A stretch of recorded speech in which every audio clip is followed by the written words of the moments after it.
Halo semuanya, perkenalkan nama saya Sukiata Terus Pandong dengan NIM 230111419. Saya saat ini berstatus sebagai mahasiswa aktif di program studi Magister Teknologi Pembelajaran Universitas Negeri Yogyakarta. Saat ini saya akan menjelaskan materi IPA kelas 5 tentang rantai makanan. Rantai makanan adalah serangkaian proses makan dan dimakan antara makhluk hidup berdasarkan urutan tertentu yang berlangsung secara terus-menerus. Jadi, rantai makanan ini akan tetap ada selama makhluk hidup itu ada ya. Dalam rantai makanan terdapat beberapa makhluk hidup yang akan berperan sebagai produsen, konsumen, dan juga dekomposer. Lalu, produsen, konsumen, dan dekomposer itu apa? Dan bagaimana perannya dalam rantai makanan? Mari kita akan pelajarinya secara bersama-sama. Produsen adalah organisme yang mampu membuat makanannya sendiri loh, atau biasa disebut autotrof. Produsen akan membuat makanan melalui proses fotosintesis, atau membuat makanan dengan bantuan cahaya matahari, karena produsen memiliki zat klorofil. Produsen tidak memakan makhluk lain, malahan makhluk lain itulah yang akan memakan produsen. Contoh produsen dalam rantai makanan ada rumput, pohon, ataupun sayuran. Berikutnya ada konsumen. Konsumen merupakan makhluk hidup yang bergantung pada makhluk hidup lain, karena konsumen tidak bisa memproduksi makanannya sendiri. Nah, sebutan bagi konsumen ini yaitu heterotrof.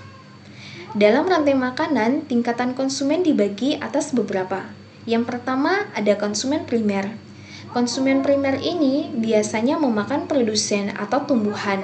Nah, pada tingkatan ini biasanya konsumen primer diisi oleh hewan-hewan herbivora. Contohnya ada jerapah, tikus, ataupun sapi. Tingkatan yang kedua ada konsumen sekunder. Pada konsumen sekunder ini mereka biasanya memakan konsumen primer.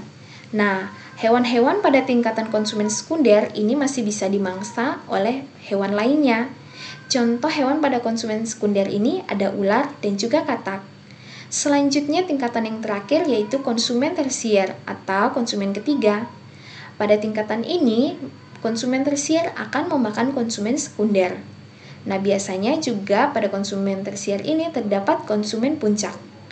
Contoh hewan pada konsumen tersier ini ada burung elang, singa, dan juga buaya.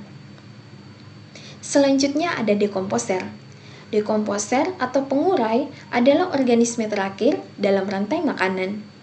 Pengurai biasanya mengurai bangkai hewan atau tumbuhan yang sudah mati, lalu mengembalikan nutrisinya ke dalam tanah yang akan digunakan kembali oleh tanaman atau produsen untuk melakukan proses fotosintesis. Contoh dekomposer adalah jamur dan juga bakteri. Berikut adalah beberapa contoh rantai makanan ya. Yang pertama, mari kita lihat contoh rantai makanan di sawah. Di sini terdapat rumput sebagai produsen. Rumput akan dimakan oleh belalang sebagai konsumen primer. Selanjutnya, belalang akan dimakan oleh katak yang merupakan konsumen sekunder. Selanjutnya, katak akan dimakan oleh ular yang merupakan konsumen tersier. Selanjutnya, ular akan dimakan oleh elang. Elang di sini berarti berperan sebagai konsumen puncak. Lalu ketika elang ini mati, maka bangkainya akan diurai oleh jamur. Nah, nutrisi dari hasil mengurai tadi akan diambil kembali oleh rumput untuk melakukan proses fotosintesis. Contoh lainnya yaitu rantai makanan yang ada di hutan. Nah, di sini rumput berperan sebagai produsen. Selanjutnya, rumput akan dimakan oleh kelinci yang merupakan konsumen primer. Selanjutnya, kelinci akan dimakan oleh serigala yang merupakan konsumen sekunder. Selanjutnya, serigala akan dimakan oleh harimau. Nah, harimau di sini berperan sebagai konsumen tersier sekaligus sebagai konsumen puncak. Ketika harimau ini telah mati, maka bangkainya akan diurai oleh jamur, yaitu berperan sebagai dekomposer. Sekian penjelasan dari saya mengenai rantai makanan. Semoga bermanfaat untuk kita semua. Terima kasih.